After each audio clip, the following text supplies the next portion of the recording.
Hello pong muli mga kababayan, mga katambay. Nagbabalik po inyong lingkod, si Katambay Mano po, dito po sa Tambayan Makabayan. Magandang araw po, tanghali, hapon, gabi, madaling araw po sa atin lahat. Saan man sulok po ng mundo, tayo naroon. Naway maingatan po tayo mga kababayan. Ito po mga katambay, samahan niyo po ako. Komentuhan po natin ang napakagaling po na abogado. Pero na-disbar na po yata mga katambay. Ito po, para po siya ngayong attack dog, mga katambay, ng pamahalaan.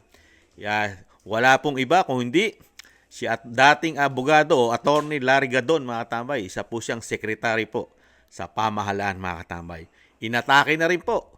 Umatake na po kay BP Sara ang Secretary Gadon, mga katambay. At talagang nilait pa at sinabi pa po na may diferensya na raw po sa pag-iisip ang ating Vice President. Sinasabi niya nga ito ay mentality incapacitated, mga katambay, o may diferensya na sa pag-iisip. At kailangan na raw po itong matanggal sa pagka-Vice Presidente, mga katambay. Ito po ay napakagandang komentuhan, mga katambay. Ang napakagaling po, di umano, na dating abogado o sekretary Gadon. Pakinggan po natin ang balita, mga katambay. Pilipinas, una sa ating mga balita, mentally incapacitated.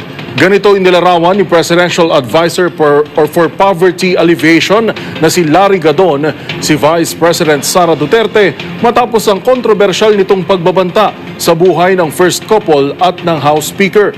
Ayon pa kay Gadon, sapat na itong dahilan para magbitiw ang bise sa kanyang pwesto. Ang mga detalye alamin sa report ni Kyle Bulyas. Dapat nang pababain si Vice President Sara Duterte sa kanyang pwesto. Ito ang paniniwala ni Larry Gadon na siyang kalihim ng Office of the Presidential Advisor on Poverty Alleviation. Ayon kay Gadon, mentally incapacitated na si VP Sara. Kasunod ito ng ginawang online press briefing ng ikalawang Pangulo kung saan hindi lang niya pinagmumura, sinabi pa nitong may nakausap na siya upang patayin sina Pangulong Bongbong Marcos, First Lady Liza Araneta Marcos at House Speaker Martin Romualdez sakaling may mangyaring masama sa kanya. Nagpaplano ka magpapatay ng presidente, pati pamilya ng presidente, papapatay mo, pati yung speaker. Tapos mura pa ng mura doon sa presidente. In public yung ginagawa mo. Paano mo masasabi na you are still mentally capacitated to perform your role as Vice President? Parang hindi na. Kaya ako, minumungkahay ko sa Kongreso, filean nyo na lang yan na ano yan. I-declare nyo na lang siya mentally incapacitated and then mag-elect kayo ng bagong Vice President. Bilang Poverty Alleviation Secretary, sinabi rin ni Gadon na may ilang mga mahihirap ang nagsasabing nabiktima sila ng BBM Sara tandem noong 2022 national elections. Umaasa kasi anya silang magiging mabisang katuwang ni Pangulong Marcos si VP Sara, pero taliwas naman ito sa kasalukuyang nangyayari. Samantala, naniniwala naman si Gadon na hindi magdudulot ng kaguluhan sa bansa sakaling i-impeach si VP Sara. Ani ay may sinusunod namang proseso batay sa konstitusyon kung saan ang hahalili sa pagka-vice-presidente ay ang Senate President o ang House Speaker. Para sa MBC TV Network News, ito si Kyle. Ayan, mga tamay, nakita nyo po layunin. Talagang gusto na po nilang mawala talaga ang Vice President, mga katambay. Di po ba? Talagang planado na rin kung sino upo. Alam na nila kung hindi ang Senate President, ang Speaker of the House ang papalit sa Vice President, mga katambay. Hiyang-hiya naman tayo kay Larry Gadon, no? Dahil nga daw nagmumura at masamang-masama raw lumalabas sa bibig ng Vice President. Siya ang kauna-unahan nagmura sa publiko. Napakaraming bobo, di ba? At kung ano pa pong mga mura ang kanyang pinasikat noong mga panahon na siya ay tumakandidato pa at kakandidato at nagpapakilala po sa mga Pilipino. Isang damukal na mura at bobo at gago ang narinig po natin dyan, di ba? Lalo po nung siya ay galit na galit po sa mga dilawan at pink, mga kulay pink, liberal noong mga panahon na yon, di ba? Dapat po pala, ito talaga ang dapat po sabihan na antimano na dapat siya ang unang sabihan na siya ay mentally incapacitated, mga katambay. May diferensya po sa pag-iisip. Una, ang Larry Gadon kaysa sa Vice President, mga katambay. Pero pasagutin po natin ang isang attorney, mga katambay. Dahil nagsalita po ang na-disbar na abogado, si Larry Gadon, na hindi po nagmumura at hindi nagsasalita ng mga gago, tanga, bobo. ito po, kasi po nagkaroon po ng kaganapan po ang ating mga kababayan. Nagkaroon po ng peaceful rally po. At ito po, nagsalita po si Attorney Glenn Chong tungkol po dito po sa inaakusahan po ng sinasabing gadon na masama ang sinabi ng Vice President.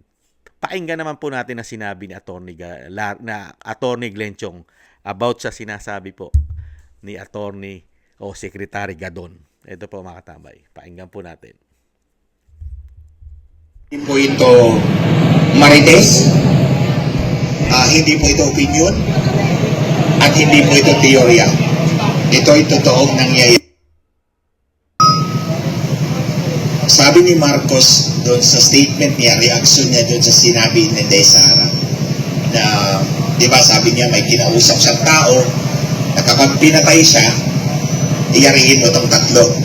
Yung tatlong odas, si Bongbong Marcos, alias drug addict number 1. Bangag, si Lisa Marcos, the first drug pusher lady of the Philippines. At si Idiot Martin Romualdez. Idiot kasi bobo. Maniwala kayo sa akin, kasama ko yan. Congressman siya, congressman din ako, bobo yan. Walang alam yan. Anyway,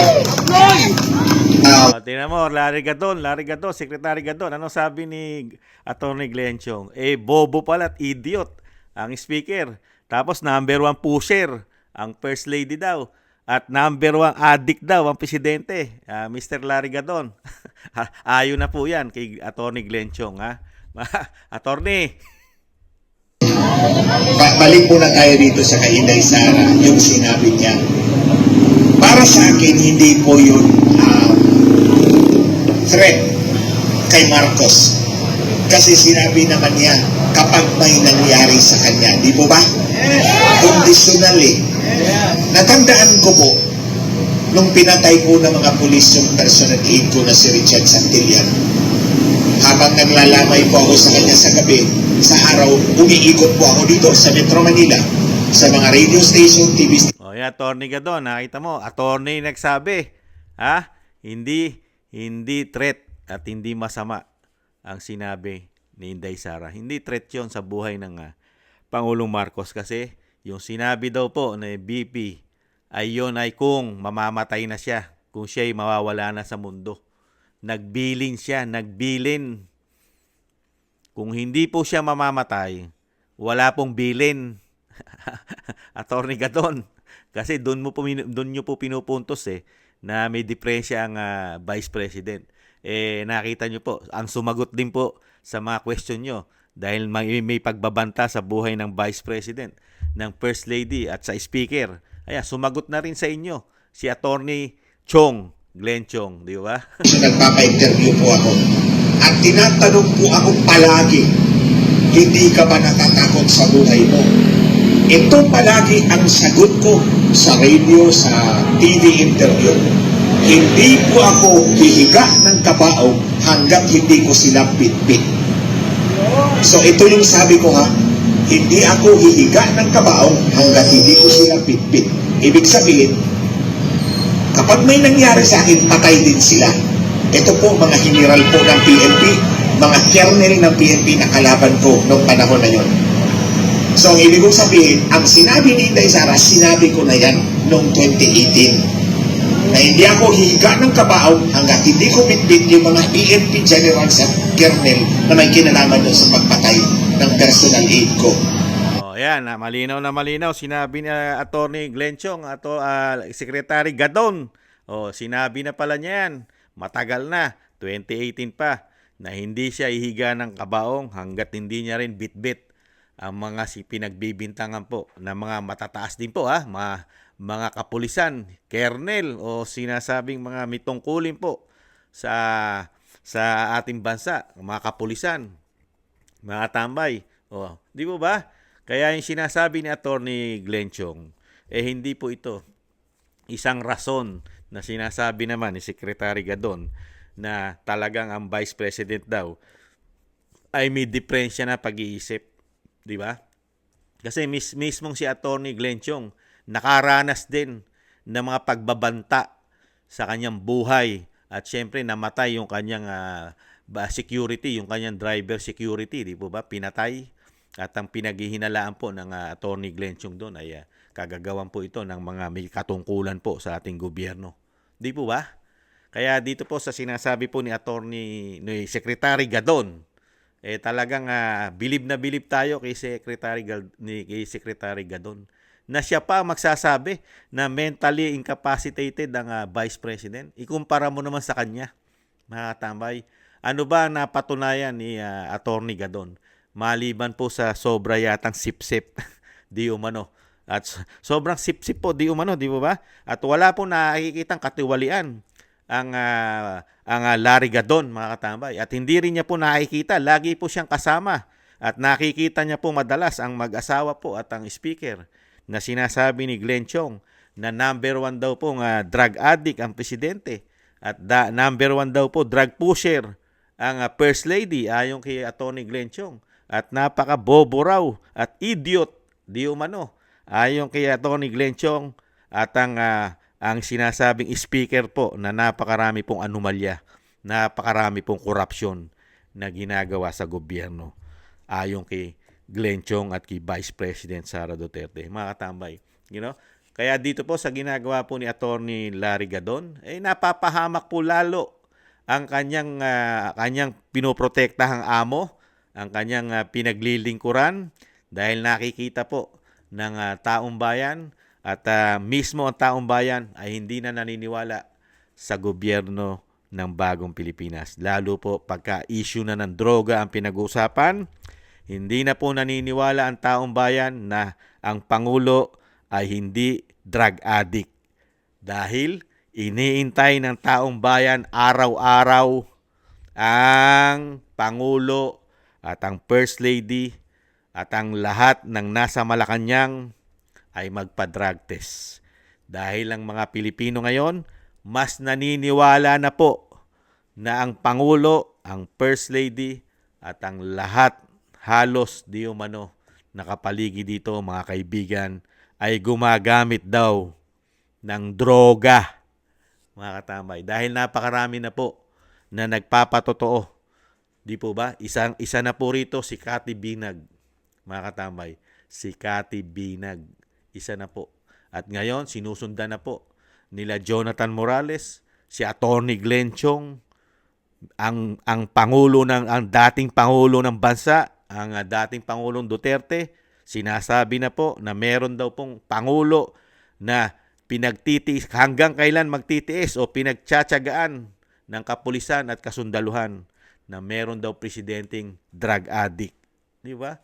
Pero ang Malacanang ay nagtataengang kawali, mga kababayan. Hindi po pinapansin kahit po tayo kahiya-hiya na sa buong mundo. Kahiya-hiya na po ang ating bansa. Ang sinasapit po ng ating bansa ngayon po ay talagang nakakahiya. Dahil meron tayong institusyon na mahina ang kaalaman daw sa batas at number 1 hindi sumusunod sa batas. Ang Kamara, nakakahiya. Tinuturuan pa ng Vice President para hindi maging kahiya-hiya sa buong mundo ang institusyon na ito. At meron tayong pamahalaan na sinasabi po ng Atty. Glenn Chong na meron tayong Pangulo na addict, meron tayong First Lady na pusher, at meron tayong bobo raw, napakabobong speaker at corrupt. Ito po ba ang maipagmamalaki natin sa buong mundo? Ang ganitong ating mga leader na meron pong mga issue na hindi naman po nila tinutuldukan at pinatutunayan para maging malinis po ang kanilang mga pagkatao, mga katambay, sa buong mundo at sa buong Pilipino, sa Pilipino. Di ba? Wala eh. At ganun din po. Hindi na po katiwa-tiwala po ang institusyon po ng dalawang institusyon. Hindi na rin po katiwa-tiwala sa mga Pilipino. Dahil napakarami po natuklasan, attorney o Secretary Gadon, napakarami pong natuklasan na korupsyon. Sarado ang kanilang pondo na galing sa taxpayer, yung kanilang mga MOOE, di ba? Mga extraordinary expenses. Yung ginagawa lang nila, yung mga liquidation nila, certification lang. Yun lang ang ginagawa nila. At walang public hearing ang kanilang budget, mga katambay. At walang public, di ba? Walang public hearing nga yan. At yung mga extraordinary nila, hindi natin alam. Dahil nakasarado ang libro. Confidential fund, travel fund. Di po ba?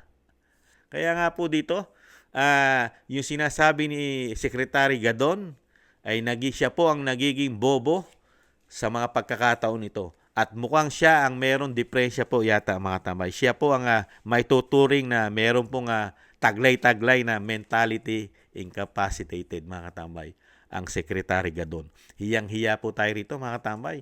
Hindi ba alam ng mga Pilipino, parang kailan lang, lahat ng lumalabas sa iyong bibig ay puro pagmumura at puro gago, tanga, bobo. Di mo ba? Na hiyang-hiya naman sa iyo si Vice President Sara Duterte. Hiyang-hiya naman sa iyo, Secretary Gadon. Kala mo ikaw napaka-buti, lagi ang lumalabas sa iyong bibig, mga tambay. Kaya ka nga natanggalan ng lisensya, pagiging abogado, dahil nga napakabastos ng iyong bunganga. Di po ba? Dahil nga binastos niya yung isang journalist yata. At kung ano po kababuyan, masamang salita ang binigay niya rito. At hindi niya nirespeto ang pagkababae po nung journalist. At ito po ay nagsampa ng kaso at nakarating sa Supreme Court. At siya po ay na-disbar, mga katambay. Dahil nga po sa kabastusan ng kanyang bibig ni Secretary Gadon, mga katambay. Napakaganda po ng credential ng naninira sa Vice President. Si Secretary Larry Gadon pa ang madidinigan natin. Siya pa ang magsasabi na about sa Vice President na masama ang sinasabi at hindi maganda pakinggan ang mga sinabi. Samantalang may dahilan ng Vice President kaya niya nasabi yun. Dahil unang nanganganib ang buhay niya. Ginigipit na siya. Di ba? Pati kanyang security. Alam na po ng pamahalaan lahat ng galaw niya, lahat ng kilos niya, seguridad niya, security niya. Namo-monitor na po ng pamahalaan. Di po ba? Kaya nga sabi ni Glenn Chong, hindi masama at walang nilabag na batas ang Vice President. Yun ay kanyang seguridad. Kung may mangyayari man sa kanya, yung sinasabi ni Atty. Glenn Chong na sinabi niya rin noong mga panahon na yon na magbibit-bit siya kung siya man ay mawala, katulad nung sinabi ni Vice President. Hindi siya papayag na hindi rin siya makasama o isama yung mga kumikitil o kikitil sa kanya. Di ba? Yun ay isang protection mo yun na pinaalam mo na ang iyong buhay ay nagdidelikado na. Pinaalam mo na sa publiko bilang ikaw ay lingkod bayan. Nagbibigay ka na ng warning para yung mga nagmamahal sa'yo na mga Pilipino ay nagkakaroon na ng concern sa'yo at nabibigyan ka na ng protection. Di ba? Yun ang isang magandang move yun. Dahil alam ng Vice President, ang tanging kakampi na lang niya ngayon ay ang publiko. Ang nagtitiwala sa kanyang mga Pilipino na lang ang kakampi niya ngayon. Wala nang gobyerno nakakampi siya ngayon. Halos lahat ng departamento ng gobyerno, pinababagsak sila. Mga politiko, number 1. Kasama mga aktivista yata. Mga grupo ng CPP, NPA, NDF, kasama yan. Isa rin pong threat yan sa buhay ng pangalawang Pangulo. Di po ba? Kaya mainam yung ginawa at dapat lang na ginawa ng Vice President yun na pinaalam niya sa mga Pilipino na talagang may banta sa buhay niya. Di ba? Ano ang gagawin ng Vice President? Mananahimik? Katulad nung sinasabi ng pangalawang Pangulo? Katulad nung ginawa kay dating Senador Benigno Aquino na bigla na lang pong patraidor, tinraidor nilang patayin ang dating Senador Benigno Aquino Sr. Hindi pa nakakalapag ng lupa yung kanyang paa, hindi pa naitutungtong ang kanyang paa sa lupa. kinitil na ang kanyang buhay. Di ba? Kaya mas maganda ang ginawa ng Vice President. Di ba? Pinaalam niya na sa mga Pilipino na meron po nagbabanta sa buhay niya.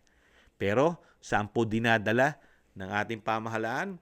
Nakala mo sila ngayon ang napakalaki na binigay ng problema ng Vice President.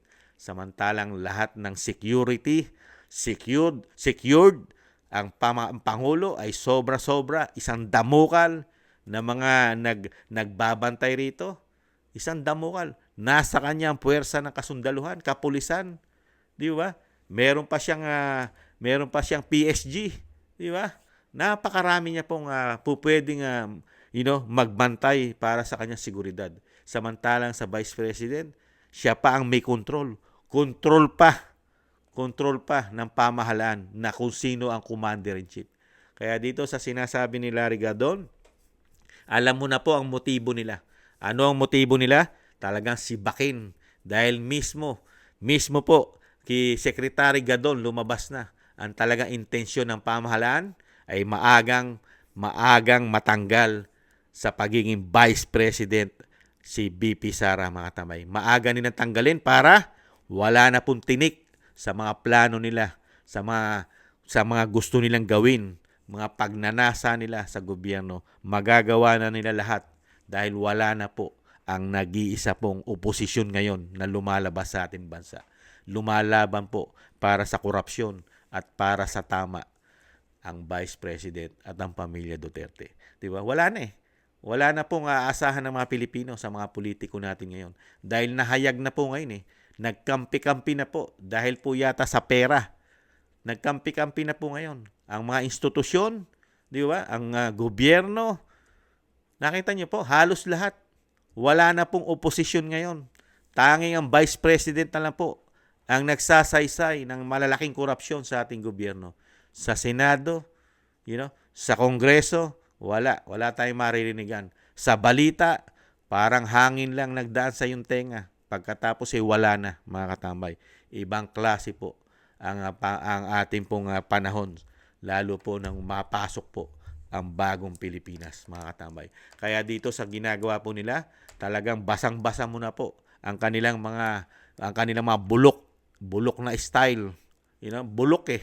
Dahil alam mo na eh, dahil pinipilit mo, ginagawan mo ng paraan na masibak ang Vice President para matanggal nyo na at maipasok nyo na. Dahil mismong sa balita, mismong sa inyo, kayo na mismo ang nagsasabi na ang Vice President ay talagang pwedeng tanggalin para maipalit na. Ang sinasabing kung hindi Senate President ay Speaker of the House, mga katambay. Ang Speaker. Kaya alam mo na mga motibo nila eh. Ang motibo lang nila, siraan, pabagsakin ang mga Duterte. Kasi, tinik eh. Bistado sila eh. Ngayon nyo pa matatanggal ang Vice President sa dami po na in-expose ng Vice President na gawain ng bagong Pilipinas magmula sa First Lady at ang mga pangakong hindi natupad ng Pangulo at napakaraming korupsyon. Kasama sa korupsyon ang First Lady ayon sa Vice President at lalong-lalo ang Speaker na talagang pinagkakitaan ng sobra-sobra ang pera ng taong bayan. Sobra-sobra ayon sa Vice President. Ngayon, kayo pa ngayon, ang paniniwalaan, ang mga salita, ang salita ng isang Secretary Gadon, ang paniniwalaan ng taong bayan na para matanggal ang isang Vice President. Good luck na lang. Dahil nga natatakot na po sila, mga tamay. Natatakot na po sila kasi sunod-sunod na po ang nangyayari pong expose. Na-expose na po kasi ang kabulukan at ng napakalalaking korupsyon na ginagawa po ng pamahalaan. Dahil mismo ang dating Pangulong Duterte ay nagpahayag na rin po, in-expose na rin po ng dating Pangulong Duterte ang napakalaking istapa na ginawa po ng amo ni Larry Gadon. Hindi po yata alam ni Larry Gadon. Secretary Gadon, hindi mo ba alam na may malaking kinaharap na istapa ang Pangulong Marcos, ang kanyang gabinete, kasama ang Secretary ng Finance at kasama po ang Speaker ng Kamara? Dahil po kinuha nila ang pondo na galing po sa taong bayan. contribute po ng taong bayan ang pera sa PhilHealth. Yan po ay napakalaking istapa na talagang magkakaproblema po dyan ang Pangulong Marcos. Hindi kaya alam ni Larry Gadon yan? Yung istapa na ikaharap, pera ng publiko, pera ng miyembro, kinuha mo, hindi bababa sa 60 billion ang nakuha nyo na. Bagay, may natira pa naman daw ayon sa dating Pangulong Duterte. May natira pang 27 mahigit. Hindi naman daw nakuha lahat dahil yun kulang 90 billion. Grabe, no? Kaya, napakarami pong kakaharaping kaso ang Pangulong Marcos, mga katambay. Pangulong Marcos Jr. Dahil dito pa lang sa PhilHealth, isang damukal po na kaso ang kaharapin niya dyan. Number 1 na po ang sinasabi ni dating Pangulong Duterte, istapa. Pero, saan lang po nila dinadala ang Vice President? Wala pong kaso na istapa ang Vice President, mga katambay. Saan lang dinadala? Saan lang dinadala? Sa confidential fund na bawal pa sa batas, mga katambay. Bawal na bawal pa at magkakaproblema. Halos sila dyan. Dahil isa lang ay sasagot ng Vice President yan. Pag gusto nyong buksan at kalkalin ang confidential fund ko, hindi naman papayag ang Vice President at hindi siya bobo para siya'y pumayag. Kung sakaling yan itututukan nyo at hinahanapan nyo ng korupsyon, kahit si Kamanong, ipupus ni Kamanong, paano yung pinakamalaki? Buksan na rin natin ang sa Presidente. Pag gusto nyo akong hanapan ng korupsyon sa confidential fund, ano ginagawa ng confidential fund ng Pangulo? O, di ba? Kaya nga hindi nila maipush yan. Hindi nila maitanong yan sa Vice President dahil sasagutin sila ng Vice President. Ang Quadcom, dahil mari-real talk sila. Pilit nyong kinakalkal ang confidential fund na bawal sa batas. Baka mabuksan na rin ang confidential fund ng Pangulo. Naubod ng laki. Hindi bababa sa 10 bilyon. Hindi bababa sa 10 billion ang kanyang Intel and Confidential Fund. Di ba? Kaya dito po, good luck na lang po sa iyo, Mr. Larry Gadon, Secretary Gadon, ang pinakamatino at pinakamabait na hindi nakapagsasalita ng gago, tanga, bobo at mura na hindi natin nadinigan kay Secretary Gadon, mga katambay. Hindi po siya nagsasalita niyan. Kaya po, yung batikos niya, dahil nga raw po, ang Vice President ay napaka walang modo at talagang may depresya na sa pag-iisip dahil kung ano-ano daw mga bastos, pagmumura ang nilabas at pagbabanta sa buhay ng kanyang mga boss. Narinigan pa natin sa isang dating abogado, mga tambay, na si Larry Gadon. Kaya lang, sinagot naman siya ni Attorney Glenn Chong. Butata siya kay Attorney Glenn Chong. Wala rin sinabi. No say din si Attorney Gadon kay Attorney Glenn Chong. No say. Walang binatbat. Nada. Muli po si Kamanong, mga tambay, isang damukal na. Sari-sari na pong attack dog ang ginagawa po ng pamahalaan para lang po masira ang Vice President, mga katamay. Kung sino-sino na po ang nagiging attack dog, mga katamay. Ngayon po, si Larry Gadon naman ang nagiging attack dog. Sino naman kaya ang susunod, mga katambay, pagkatapos ni Larry Gadon? Maraming salamat po, mga katambay, sa mga gusto po ng Tambayang Makabayan sa YouTube at TikTok. At thank you rin po sa mga nagko-comment, share, like, and subscribe. Maraming salamat po, mga kababayan. Ingatan nawa. Paalam. Bye-bye.